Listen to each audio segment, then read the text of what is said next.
Allahu Allahu Allahu Allah. Pada hari ini kita nak melihat apakah sinopsis halaman ke-23. Mari sama-sama kita saksikan.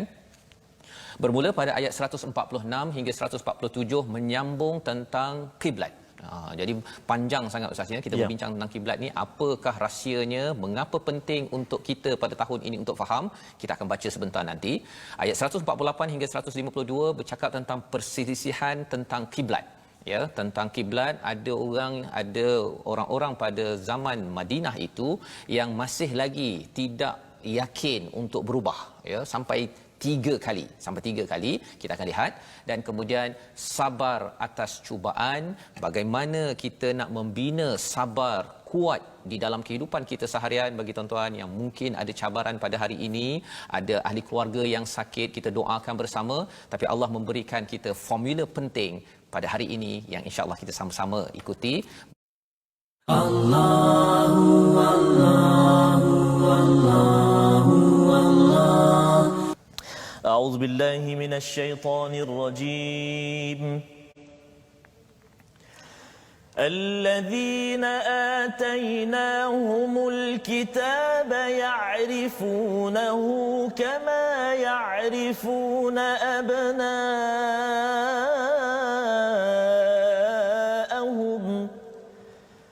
وإن فريقا منهم ليكتمون الحق وهم يعلمون.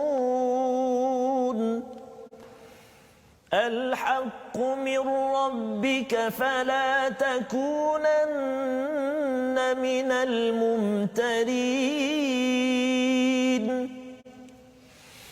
ولكل وجهة هو موليها فاستبقوا الخيرات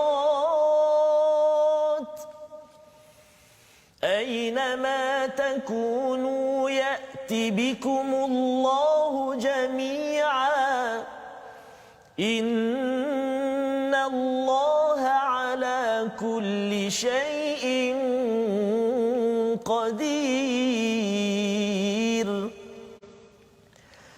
ومن حيث خرجت فول وجهك شطر المسجد الحرام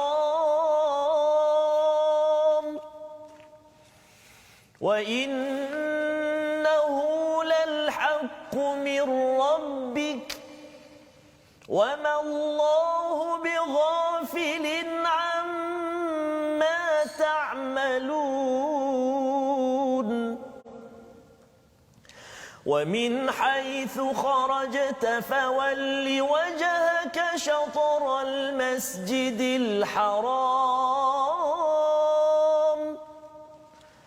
وحيث ما كنتم فولوا وجوهكم شطره لئلا يكون للناس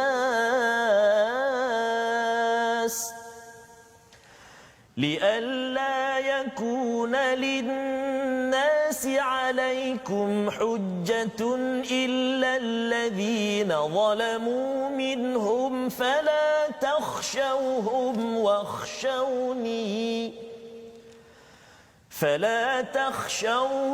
واخشوني ولأتم نعمتي عليكم ولعلكم تهتدون.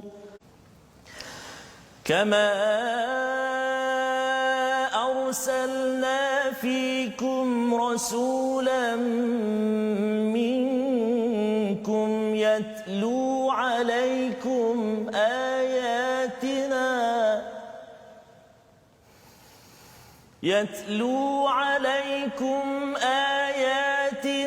ويزكيكم ويعلمكم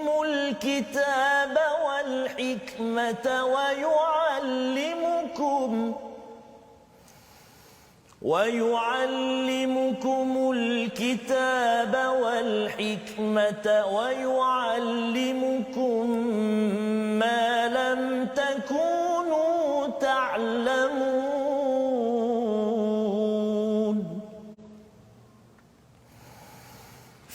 فاذكروني أذكركم واشكروا لي ولا تكفرون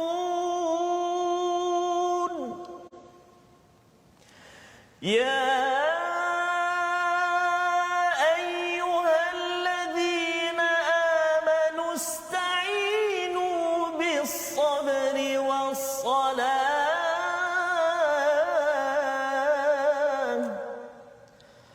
إن الله مع الصابرين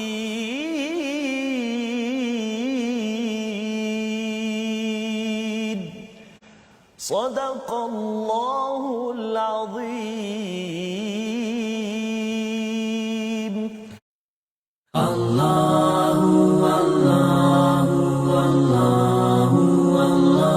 Bawa kita pada 3 resolusi kita pada hari ini, iaitu mari sama-sama kita perhatikan, jangan sembunyikan kebenaran, berteraskan pada ayat 146. Kerana apa? Kerana mungkin pasal ilmu kita tinggi, nak jaga pangkat kita, tetapi kena ingat bahawa Allah menemplak kepada orang yang menyembunyikan kebenaran. Yang pertama. Yang kedua, cari ilmu tentang kebenaran ajaran Rasul agar hilang keraguan dalam hidup kita. Yang ketiga, jauhi membangkang, segera membuat kebaikan, ya, fastabiqul khairat, dan banyakkan ingat Allah, banyakkan untuk ingat bersyukur pada Allah kerana kesannya itu bukan untuk orang lain tetapi untuk diri kita sendiri. Dan apakah perkataan penting yang kita boleh beri perhatian pada muka surat 23? Ata. Ya, seawal ayat yang ke 146, alladzina atainahumul kitab, ya. Bila Allah menggunakan perkataan ata ini, maksudnya hadir, didatangkan, 549 kali disebut di dalam al-Quran. Bila Allah menggunakan alladzina atainahum, ada perkataan na di situ, maksudnya kami berikan kepada kitab kepada mereka. Bila ada perkataan na itu, maksudnya kami suka bagi. Ya, tapi bila Allah guna dalam Quran utul kitab, itu maksudnya diberi kitab. Bukan kami beri kitab. Ya, ada beza. Tapi asal maksudnya adalah ata, iaitu kalau Allah suka, mengapa? Pasal orang-orang yang dapat kitab ini mereka baca betul-betul. Baca betul-betul dan sampai mereka faham dan kenal siapakah dia. Dia itu siapa? Nabi Muhammad ataupun Quran ataupun kiblat yang kita bincang pada ayat 146 sebentar tadi.